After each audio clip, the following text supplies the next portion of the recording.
Assalamualaikum. Welcome to Mathematics Class 9 NBF. In this video, we are going to discuss exercise 1.2. Question number 1 is, by using the property of product and quotient rule for radicals, write each expression as a single radical and simplify. ठीक है? So first of all, we are going to discuss product and quotient rule. Product rule है हमारे पास कि अगर basis same हो और वो आपस में मल्टीप्लाई हो रही हो तो उनकी पावर हमारे पास ऐड हो जाती है. ठीक है? फॉर एग्जाम्पल अगर मैं यहाँ पे एक जनरल एग्जाम्पल ले लूँ, a raised to the power 2 into a raised to the power 3. ठीक है? अब अगर हम यहाँ पे देखें तो बेसिस सेम है, बेसिस क्या है दोनों की a. ठीक है? तो बेसिस सेम है, वो आपस में मल्टीप्लाई हो रही है तो इनकी पावर हमारे पास क्या हो जाएगी, ऐड. ठीक है? तो 3 + 2 आंसर हमारे पास क्या आ जाएगा, 5. ठीक है? तो ये हमारे पास प्रोडक्ट रूल है. सिमिलरली अगर हम क्वोशंट रूल की बात करें तो अगर हमारे पास बेसिस सेम हो और वो आपस में डिवाइड हो रही हो तो उनकी पावर हमारे पास क्या हो जाती है, माइनस. ठीक है? फॉर एग्जाम्पल अगर मैं एक जनरल एग्जाम्पल लूँ, a raised to the power 2 divided by a raised to the power 3. ठीक है? अब अगर हम यहाँ पे देखें तो बेसिस सेम है लेकिन आपस में क्या हो रही है, डिवाइड. तो उनकी पावर हमारे पास क्या हो जाएगी, माइनस. और आंसर हमारे पास इनका क्या आ जाएगा, a raised to the power -1. ठीक है? तो आई होप आपको इस कॉन्सेप्ट की समझ आ गई होगी. तो अब हम चलते हैं अपने क्वेश्चन की तरफ. तो फर्स्ट पार्ट है हमारे पास cube root of 6 into cube root of 6. ठीक है?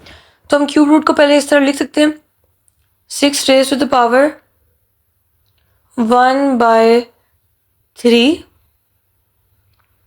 into 6 raised to the power 1/3 लिख सकते हैं. अब अगर हम यहाँ पे देखें तो हमारे पास बेसिस सेम है, दोनों की बेस क्या है, 6. ठीक है? और ये आपस में मल्टीप्लाई भी हो रही है तो इनकी पावर हमारे पास क्या हो जाएगी, ऐड. ठीक है? तो ये हमारे पास इक्वल हो जाएगा 6 raised to the power 1/3 plus 1/3 which is equal to 6 raised to the power 2/3. ठीक है? तो आई होप आपको इस पार्ट की समझ आ गई होगी. So now we are moving towards our next part. So next part है हमारे पास 5th root of 4 into 5th root of 8. ठीक है? तो हम इसको इस तरह लिख सकते हैं, 4 raised to the power 1/5 into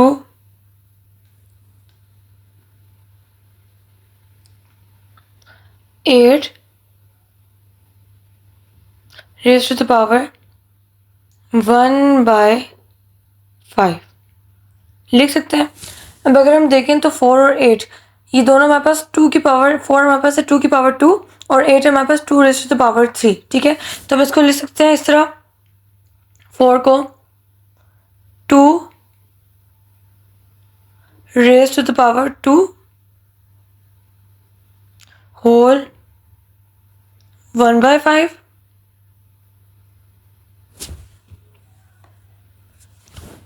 into, और 8 को हम इस तरह से लिख सकते हैं, 2 raised to the power 3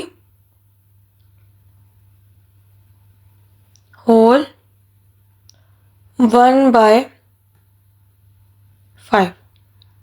अच्छा, अब यहाँ पे हमारे पास एक रूल आता है कि अगर फॉर एग्जांपल दो नंबर आपस में मल्टीप्लाई हो रहे हो और उन दोनों के ऊपर पावर सेम हो तो हम उनको आपस में मल्टीप्लाई करके कंबाइंड पावर लिख देते हैं. ठीक है? तो हम इसको इस तरह से लिख सकते हैं, 2 raised to the power 2 into 2 raised to the power 3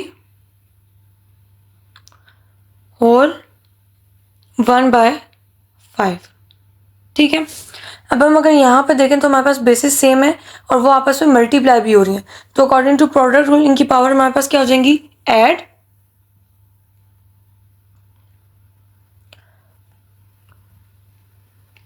2 raised to the power 2 plus 3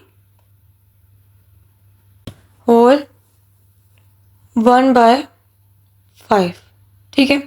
अब 2 raise to the power 2 plus 3 answer हमारे पास क्या आ जाएगा, 2 raise to the power 5 whole क्या आ जाएगा हमारे पास, 1/5, ठीक है। अब ये 5 इस 5 से कैंसिल हो जाएगा और हमारे पास आंसर क्या आ जाएगा, 2, ठीक है। तो आई होप आपको इस पार्ट की समझ आ गई होगी। So now we are moving towards our next part. तो नेक्स्ट पार्ट है हमारे पास 4th root of x into 4th root of x cube, ठीक है। तो हम इसको इस तरह से लिख सकते हैं,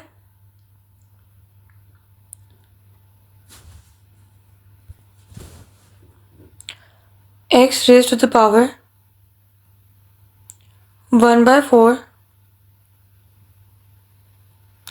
इंटू x क्यूब होल 1/4 लिख सकते हैं। अब मैंने आपको क्या बताया था कि अगर दो नंबर हमारे पास मल्टीप्लाई हो रहे हो और उनके ऊपर सेम पावर हो तो हम उनको मल्टीप्लाई करके कंबाइंड पावर में लिख सकते हैं, ठीक है। तो x into x raise to the power 3 whole क्या आ जाएगा हमारे पास, 1/4, ठीक है। अब आप देखें बेसिस सेम है और वो आपस में मल्टीप्लाई भी हो रही हैं, तो उनकी पावर हमारे पास क्या हो जाएंगी, add x raise to the power 1 plus 3 whole क्या आ जाएगा हमारे पास, 4, which is equal to x raise to the power 4 whole क्या आ जाएगा हमारे पास, 1/4, ठीक है। अब ये 4 इस 4 से कैंसिल और हमारे पास आंसर क्या आ जाएगा, x। तो आई होप आपको इस पार्ट की भी समझ आ गई होगी। So now we are moving towards our next part. तो नेक्स्ट पार्ट है हमारे पास √10 इंटू क्यूब रूट ऑफ 11, ठीक है। तो ये जो पार्ट है इस पर हम प्रोडक्ट रूल या क्वोशंट रूल अप्लाई नहीं कर सकते, एप्लीकेबल नहीं है। क्यों, क्योंकि दोनों बेसिस आपस में डिफरेंट है, ठीक है। मल्टीप्लाई तो हो रही हैं लेकिन दोनों बेसिस आपस में डिफरेंट है, ठीक है। तो ये जो हमारे पास रूल है ये सेम बेसिस के लिए, ठीक है। कि अगर हमारे पास बेसिस सेम हो और वो आपस में मल्टीप्लाई हो रही हो तो उनकी प्रोडक्ट हमारे पास उनकी पावर हमारे पास क्या हो जाती है, ऐड, ठीक है। तो यहाँ पे हमारे पास ना प्रोडक्ट रूल एप्लीकेबल है ना क्वोशंट रूल एप्लीकेबल है, ठीक है। सो हम चलते हैं अपने नेक्स्ट पार्ट की तरफ। नेक्स्ट पार्ट है हमारे पास 4th root of x raise to power 7 divided बाय 4th root of x raise to the power 5, ठीक है। अच्छा, अब अगर आप यहाँ पे देखें तो सबसे पहले हमारे पास मैंने आपको बताया था कि लाइक अगर हमारे पास दो नंबर मल्टीप्लाई या डिवाइड हो रहे हो और उनके ऊपर हमारे पास सेम पावर हो तो उनको हम आपस में मल्टीप्लाई डिवाइड करके ऊपर कंबाइंड पावर लिख देते हैं, ठीक है। तो पहले हम क्या करते हैं, ऊपर इनकी कंबाइंड पावर लिख देते हैं, x raise to the power 7 divided by x raise to the power 5 whole क्या आ जाएगा, 1/4, ठीक है। अब आप यहाँ पे देखें दोनों बेसिस सेम है लेकिन वो आपस में क्या हो रही है, डिवाइड, ठीक है। तो मैंने आपको क्या बताया था कि अगर हमारे पास बेसिस सेम हो और वो आपस में डिवाइड हो रही हो तो उनकी पावर हमारे पास क्या हो जाती है, माइनस, ठीक है, अकॉर्डिंग टू क्वोशंट रूल। तो हम इसको इस तरह से लिख सकते हैं, x raise to the power 7 - 5 whole क्या हो जाएगा हमारे पास, 1/4, ठीक है। तो x raise to the power 7 - 5 हमारे पास आंसर क्या आ जाएगा इसका, x raise to the power 2 whole क्या आ जाएगा हमारे पास, 1/4, ठीक है। और आगे हमारा क्या आंसर आ जाएगा, x raise to the power 1/2, ठीक है। तो आई होप आपको इस पार्ट की भी समझ आ गई होगी। So now we are moving towards our next part. तो नेक्स्ट पार्ट है हमारे पास cube root of 5000 divide by cube root of 5, ठीक है। अब 5000 को हम इस तरह लिख सकते हैं। सबसे पहले आप अगर देखें तो दोनों के ऊपर हमारे पास पावर क्या है, सेम है, ठीक है। तो हम इसको पहले कंबाइंड पावर में लिख देंगे, ठीक है। 5 multiply by 1000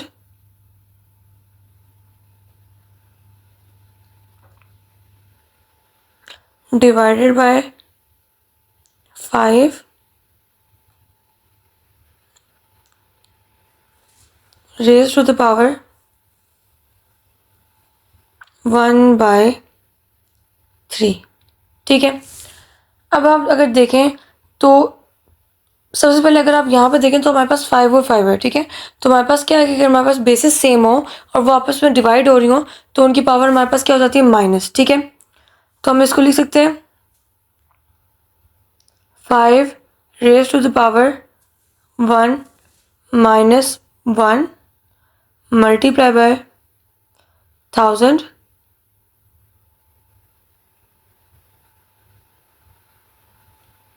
raise to the power 1/3, ठीक है।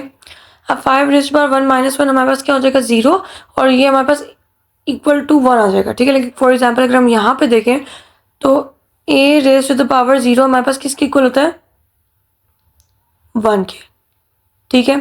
तो similarly 5 raise to the power 0 हमारे पास किसके इक्वल होगा, 1 के, ठीक है। तो 1 इंटू 1000 हमारे पास 1000 ही आंसर आएगा, ठीक है। तो 1000 को हम इस तरह से लिख सकते हैं 10 रेज टू द पावर 3 लिख सकते हैं। होल क्या हो जाएगा हमारे पास 1/3, ठीक है। ये 3 से कैंसिल और हमारे पास आंसर क्या आ जाएगा, 10, ठीक है। तो आई होप आपको इस पार्ट की भी समझ आ गई होगी। So now we are moving towards our next part. तो नेक्स्ट पार्ट है हमारे पास square root of 500 divide by square root of 5, ठीक है। Same like the previous one. तो हम इसको इस तरह से लिख सकते हैं। सबसे पहले तो आप इसको कंबाइंड पावर में लिख लें, ठीक है। 500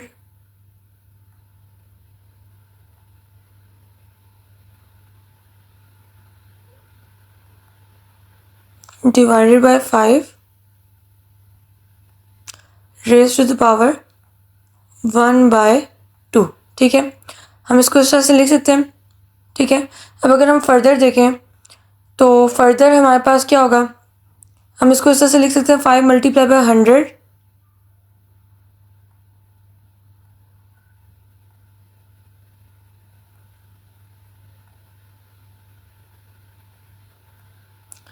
divided by 5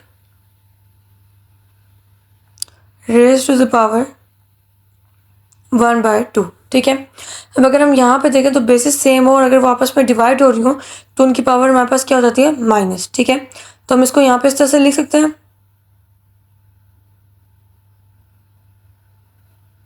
5 raise to the power 1 minus 1 multiply bye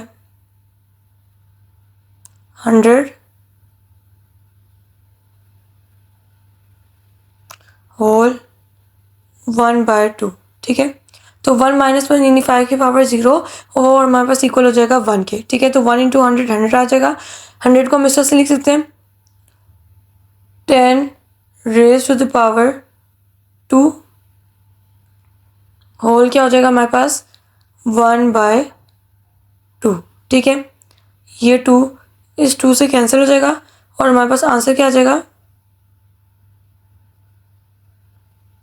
10, ठीक है। तो आई होप आपको इस पार्ट की भी समझ आ गई होगी। So now we are moving towards our next part. तो नेक्स्ट पार्ट है हमारे पास square root of 10 into cube root of 7, ठीक है।